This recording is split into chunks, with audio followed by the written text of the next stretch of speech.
Good morning, everyone. Welcome. I am Madeleine Thakur, President of the Children's Movement of Florida, and really thrilled to welcome you this morning to our 2022 legislative session recap. The Children's Movement is the state's leading voice on early childhood. We champion policies and investments in high quality early learning, healthcare access, and parent support. And while you might not have seen these issues in the headlines over the last couple of months, there are some bright spots when we look at what was accomplished in the 9 short weeks of Florida's legislative session, which ran this year from January 11th to March 14th. I've invited a dear friend and colleague, Michele Watson, to join me for a conversation this morning to unpack all of this for you, and I'll introduce her in just a moment. But first, let's review a few housekeeping items. We are using Zoom's live transcript today, so if you'd like to see closed captioning throughout the conversation, just click on the CC Live Transcript button at the bottom of your Zoom screen. We are recording today and broadcasting live on Facebook, so all of this material will be available after the fact. Please make use of the chat function. Why don't we have everyone introduce themselves there right now? Tell us who you are and where you're watching from. And if you're joining us on Facebook, let us know in the comments there too. We will share your comments and questions as we go. For those of us in Zoom, please use the Q&A function for your questions, and we'll do our best to answer here live if we can, though we can't guarantee we'll get to all of them.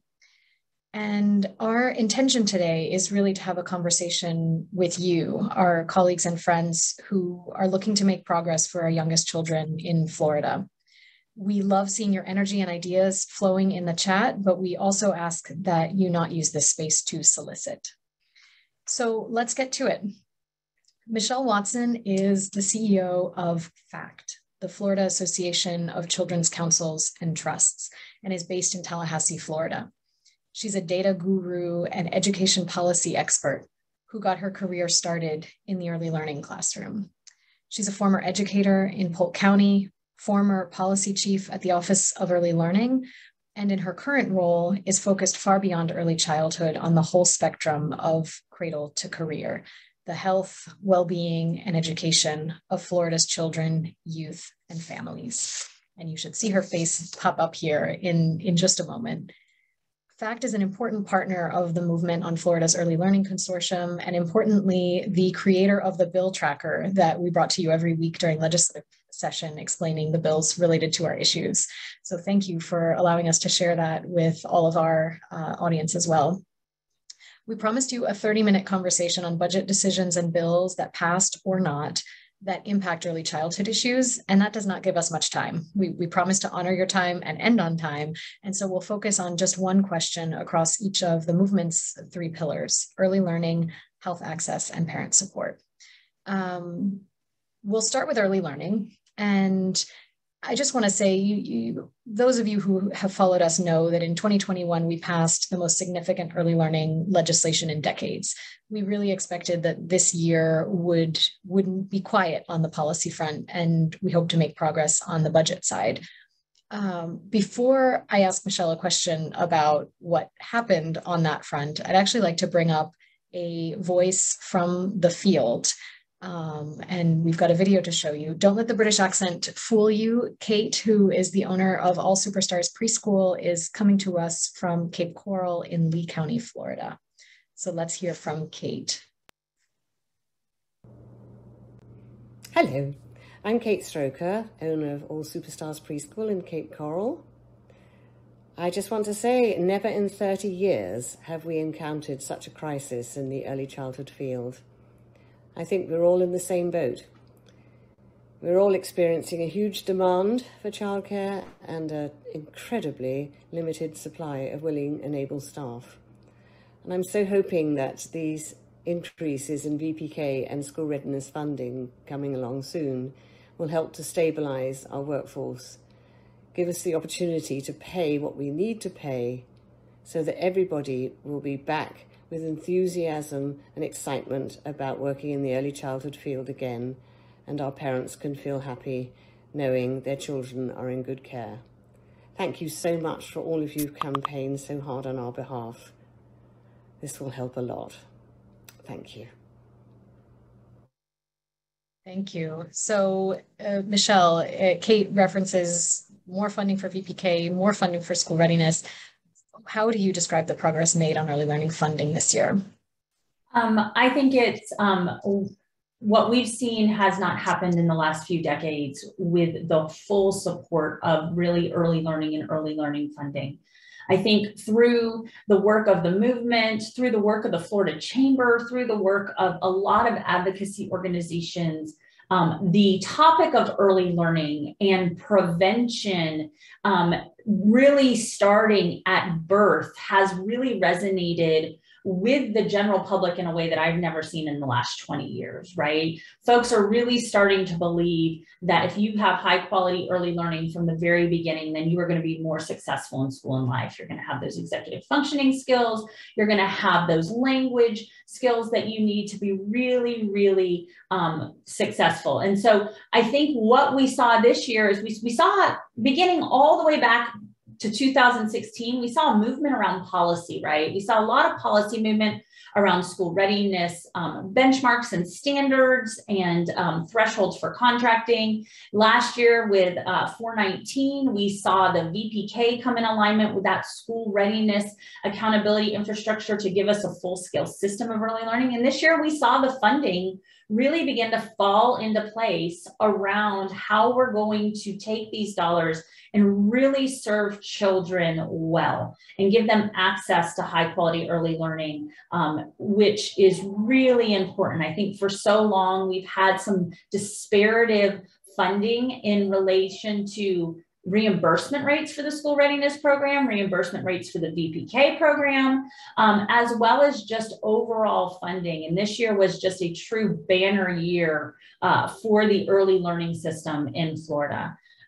You know, one of the things that was a substantive policy issue that was run this year, it started out as House Bill 1199.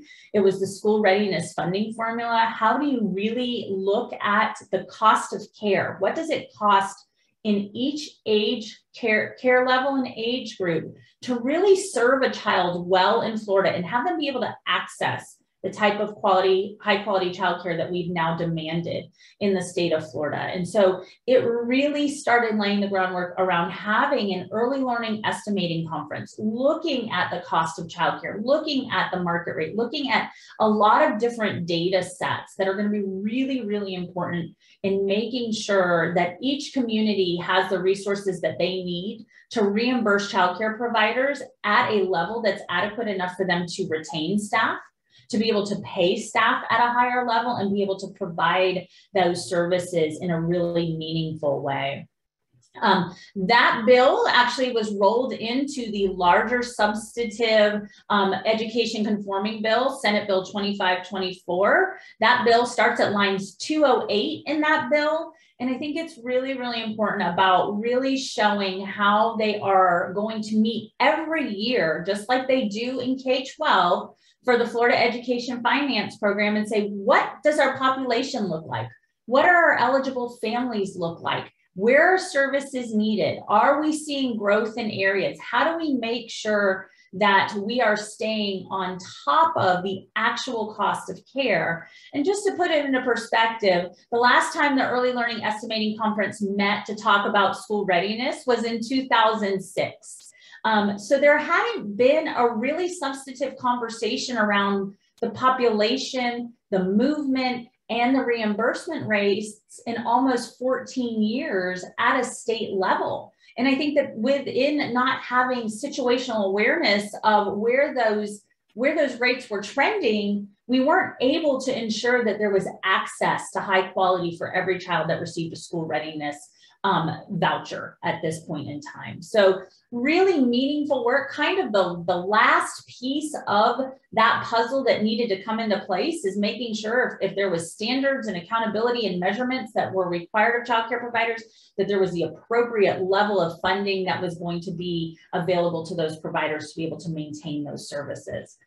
Some of the big things is saw $30 million put in the budget for micro-credentials. This allows early childhood instructors birth all the way through to kindergarten and beyond. It was only funded birth to kindergarten in the early learning pot, but allows incentives for any early childhood instructors that go and get a literacy micro-credential around how do you engage children, even at the youngest age, with language opportunities. Remember, early literacy for our young folks is really language acquisition. And so how do you engage them in language opportunities? And then as part of having that micro-credential, they would receive incentives directly paid to that teacher, which is a wonderful way to kind of bring in more dollars into that workforce. We saw a brand new funding stream developed for Gold Seal. $70 million was put aside for direct reimbursement for those providers that are Gold Seal quality care program designated. It would allow them to access that pot and be able to reimburse against those Gold Seal costs. We saw $5 million put in place for special needs differentials. So those childcare providers that work with children that have special needs, that are making accommodations, that are working in active IEP with those children, are going to be reimbursed at a higher rate and be able to access a pot of dollars that doesn't have to basically pull from each Early Learning Coalition's core pot of dollars. We saw $71 million in a hold harmless pot. This was to make sure that no community received a decrease in funding, but that is all new money that was allocated this year. So on the school readiness side, we saw almost $150 to $160 million of new money put into the system that's going to have meaningful impact. This is in addition to the CCDF American Rescue Plan dollars and any CARES and CRSA dollars that may be left over. Those were actually reallocated for spending authority in the back of the bill to the Division of Early Learning. So there actually could be more opportunities in the future as the Division of Early Learning rolls out programs for the system to see more dollars, because now you now have that authority through a budget amendment. So overall, early learning had a banner year, probably the best we've ever seen in at least the last, I would say, decade or even two. And we know that with a lot of this federal funding, it's really important that we get these dollars out in really meaningful ways, that we really support infrastructure. The good news is that will allow us to accrue revenues and build up reserves in the CCDF block grant in an effort to hopefully make these programs recurring over time, because we'll have been really smart with our investments. In VPK, the VPK program saw the highest per student base allocation in the program's history. So $2,803 for the school year program and $2,393 for the summer program. This is an actual all-time program high. So just like K-12 saw the highest per student funding, we're seeing the highest per student funding in early learning. So really thinking about, seeing the continuum birth through 12th grade now, I think policymakers are starting to understand that it's not K-12 versus early learning, right? It's early learning and K-12, and it all really matters. And so we're seeing a lot of significant movement around both funding streams in a meaningful way, which is really exciting. And so when we're thinking about next steps, I think, Madeleine and everybody that's on this call who's been watching early learning, it's time to kind of let the early learning system settle for a moment or two. I'm sure there's some glitch things that need to be cleaned up. There's some language stuff that, that just happens to get through sometimes that might need to be fixed. But as far as overall system movement, I think it's time to let early learning really move into an implementation phase and really make sure that that providers have all the supports that they need to implement the standards, the accountability pieces. Progress monitoring should begin within the next year, so we'll be able to see how our children are progressing over time as they enter the VPK program. So really excited about just watching the early learning system over the next many years as it really moves into strong system implementation. This is awesome. As you say, banner year, really missing from the headlines, but it's fulfilling a promise. When we talked about House Bill 419 and we were so excited about that passing last year, one of the things it did was really align the system in the way you're talking about. You go from a K-12 system to a birth to 20 system. And now this year you saw that makes a difference in the way we're thinking about funding. And so I'm looking through the chat at those who are here today, and we've got parents, we've got center owners and directors, we've got folks who are advocates in the early learning space or otherwise for children. And I think the message for all of them is the same. It's if you're a parent, there will be more opportunities for access. If you are an owner or director or a teacher, there is more funding coming in to support and really that understanding. And so much of what you just described, it's a lot of numbers, but behind it is a recognition that the teachers are the magic in early learning, and we need to get these dollars into communities to support our educators, to support our families. So thank you so much for that. In the interest of time, we'll move right swiftly into health. And for the second year in a row, we saw legislation filed that is looking to address eligibility for Florida Kid Care. And there were a couple of different bills. One that stood out to us is from Representative Bartleman and Senator Keith Perry that was really focused on the fiscal cliff and getting families the coverage they need. Before I ask you a question, we'll hear in just 1 minute from Representative Bartleman about that bill. If we can pull up that second video. Hi everyone, this is Robin Bartleman from District 104. I'm here today to talk to you about my kid care legislation. I've introduced 2 different bills the last 2 sessions. This latest one, I think we finally got it right thanks to Michele Watson and Megan Tretzky from the Children's Services Council. We worked with Senator Perry and we have a bill that is modeled after the Missouri model, which helps people glide off the funding cliff. This is more important than ever now for the working families in our community. I'm getting calls to my office where rent has gone up 50, 60, 70%. Food prices have gone up. Childcare has gone up upwards of 200%. Working families are struggling, are going to have to choose between Tier 1 needs and Tier 2 needs. And dependent health care coverage is going to fall by the wayside. By expanding eligibility to 300%, we're going to make sure that children get the services they need, not just including health care, but dental care and mental health care, and that families, as they have that upward mobility, can glide off that funding cliff. So hopefully next year when I introduce it, we'll have some success, but it's sad what's happening right now. I hear every day from mothers, from fathers, just what a struggle it is to live here in Florida and how hard it is to provide for their children. And we know that this is the best investment we can make. So I know Michelle's going to explain a little bit more to you. It's a great bill, and I look forward to running it again next session. Thank you. So this falls into the category of something that did not get through this year. But Michele, tell us why this is so important. Absolutely. So here at the Florida Alliance of Children's Councils and Trusts, we really focus on the fiscal cliffs and what are, or benefits cliffs is another term you may have heard it referred to as. And what we're seeing is what are the social services within that portfolio where the state has the opportunity to create policy that would help mitigate some of those benefits cliffs.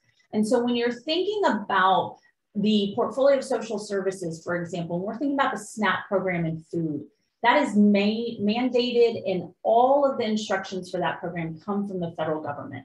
So there is really no true policy lever that Florida can do to say, we're going to go above 200% federal poverty level. So we needed to look at all of those social service programs along the continuum and figuring out where could you push and pull some of those levers. One of the levers was obviously subsidized childcare in the school readiness program. If we can make payment rates higher, the reimbursement rates for the school readiness program higher, that would then mitigate the parent differential, the difference between what the state reimburses and what the provider actually charges. And so that would allow a parent to have more dollars in their average household budget. And the same with kid care. Kid care was an opportunity where Florida had not moved to expansion of the CHIP program. And was there a meaningful way to do that? And the way that when we looked at all of the other states is Missouri had a really nice glide path where parents were paying 1% of their income, 2% of their income, 3% of their income, 4% of their income, and then 5% of their income. And then they moved into full pay. And so when we really began looking at the data around the families, what we found is that families that had 1 child, 2 children, and maybe up to 3 children participated in the private pay kid care model. After that, they went to the healthcare exchange if they had a larger family, because the exchange ended up being the cheaper option. And that is basically because the deductibles around the exchange are often very, very high at that entry tier. And so it ended up making more sense to go through kid care. However, for those families that had very tight budget, they might just go ahead and abandon health insurance altogether and then be looking for hospital or emergency or triage care, which is obviously more of an intervention and not a prevention. So we would not have the well child visits regularly. We would not have the dental screenings or even access to mental health or behavioral supports. And so what House Bill 135 did is, when you read it, you're going to be like, I don't understand what this does, because it's not really spelled out, but it gives the Healthy Kids Corporation the ability to develop a tiered model for services up to 300%, which really was based on kind of that Missouri model moving forward. And so with the movement around school readiness reimbursement rates, the movement around kid care expanding eligibility, we've been able to really look at what are those levers within the portfolio that we can do. Obviously, housing being a significant issue, and both chambers dealt with housing a little bit differently through tax breaks for depending on what job sector you were in. But we know that housing still continues to be the #1 cost for a lot of families. But if we can at least make small incremental changes to these other programs, hopefully we can provide some real relief that will ease some of the toxic stress that these families are going through, trying to figure out how to make their budget work. Awesome. So you talk about this a lot, about the financial security of a family, which we know you just mentioned toxic stress as well. Like, all of this feeds into the health of a family. And you'll see in the chat a link to our social media campaign from this legislative session that was all about a healthy child. And as Michele just described, the access to preventive care, diagnostic care, vision, dental, mental health supports. These are all things that we know children need to be healthy, to be ready to learn. And all of this ties together in early childhood. So thank you very much for that. We've got a few minutes left and want to hit on the parent support pillar as well. This is one issue that I think did make some headlines this year, a major priority on the House side, about the role that fathers play in children's lives. So House Bill 7065 from Rep. Thada Altman really focused on fatherhood. Tell us more about what this accomplishes and what's the tie to early childhood. Absolutely. So this was a Speaker Sproul's priority.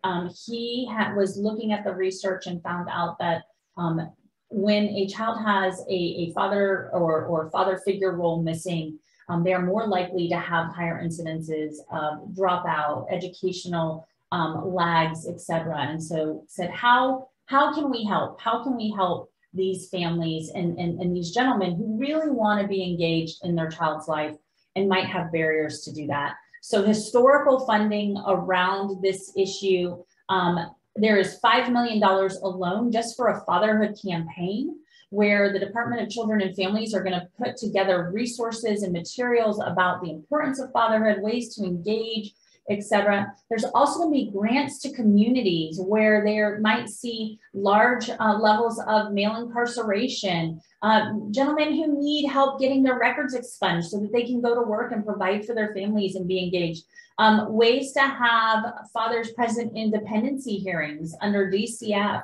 And so there's a lot of different mechanisms that are a part of this bill that really look at how do we strengthen the ability and support resources for fathers who want to be engaged with their children, who don't know where to go for help and supports. And so that bill really moving the needle. It'll be really interesting to see, what is produced out of that. I think that this is obviously going to be a multi-year initiative, right? They're going to need to continue funding to really see movement over time. The other big piece of that bill is really looking at DJJ youth and children that are also in the child welfare system and making sure that they're continuing to be supported and seeing what the correlations are there. So it is their big child welfare package, fatherhood being such a large piece of that. Those grants are going to go for not-for-profits around the state based on need. And so we'll be looking at that work, obviously from the Florida Alliance of Children's Councils and Trusts. Many of our CSCs or trusts already fund some of these fatherhood programs. So opportunities to scale those even bigger and really, really see hopefully the impact of what we can do to bring that population back into the fold and to feel really supported. And so hopefully as we see this year unfold, we'll be able to start seeing those resources. I know the Children's Movement will place those on their website, get those out as opportunities for parents as well as that work continues. Yeah, so you may have noticed, those of you watching, we didn't have a video for this one, but it sounds like you said there's a campaign coming and videos that we'll be able to see next year. I mean, this is certainly extremely important. And in our work, we talk about parents and caregivers wanting to be inclusive of all parents, but there is something special about addressing mothers and fathers explicitly, and really inviting them into the conversations about their children's lives. And it's some feedback that we've gotten from fathers in the field, that often you see something for parents and it's a photo of a mother and a baby, and maybe you don't think that's for you. And so a wonderful initiative coming from the legislature. We'll see what comes out of all of these grants and campaigns, but also just a moment to recognize among our audience that if we want to be inclusive of fathers, it comes in the imagery and in the words that we use, and those things matter. So that is great. I'm not seeing any questions in the chat here. We've covered a lot. We'll share some of the links to the legislation that Michele talked about, and also some of the articles that we've shared in the chat throughout this program. But for now, it seems like we are out of time. And actually one question from Mary Huffstetter: could we address the need for affordable health insurance for our preschool educators? Is there something you'd want to say just in 30 seconds on that, Michele? Hopefully, right, it is all a numbers game. Hopefully with the increases in reimbursement rates for these programs and the continued advocacy around increases to these programs, that providers will have enough revenue to really begin to address affordable health insurance. And I know that there's shared services models that have been available throughout the country where childcare providers group together to try and buy into a health insurance policy. But I think right now, given COVID, they are just trying to dig themselves out of kind of the funding gaps that that have been created because of COVID. The stabilization dollars are now out. Hopefully over time, yes, we do need to address how we can make sure that the reimbursement rates for these programs are adequate enough to be able to provide health insurance and other supports such as retirement, et cetera, as part of programming when we're thinking about the education that these teachers provide every day to what we know is a really significant and important population if we want to see school success, if we want to see grade level reading, and if we want to see success in our economy. Yeah, absolutely. And thank you, Mary, for asking the really important question. We talk about children needing to be healthy, to be ready to learn. We talk about the critical role of educators, and we know that their health and mental health is a big part of them showing up every day for our youngest learners. So thank you again for that. And maybe just a quick public service announcement. Through the pandemic, any children who were enrolled in Medicaid in Florida continued to be enrolled, and some of that may be changing come September of this year. So notices may be going out for redetermination, and if we want to keep all eligible children insured, need to keep a close look on those announcements as they come out. So we'll share more about that and watching for Florida's plan of how to address this. But for now, we are out of time. Thank you, Michele, for your infinite wisdom on all things policy and budget. And thank all of you for joining us today. Our next webinar will be on May 3rd. That is during Teacher Appreciation Week, and we'll be together with Jenny Gallego, who is the Florida Early Educator of the Year. And that one we're hosting in the evening, so hopefully more of her colleagues from the classroom will be able to tune in. And stay tuned on our website and mailing list for other opportunities to get involved. And one last note that next week is the Week of the Young Child, and Michele and FACCT are also the hosts of the Florida Grade Level Reading Campaign, and they've got some really special programming coming up for that, and our partners at FACCT as well. So we'll share on social media the opportunity to see the No Small Matter documentary if you haven't yet, and want to really celebrate early childhood educators. But for now, that's all we've got. Thank you so much again to Michele and to all of you. Have a wonderful day.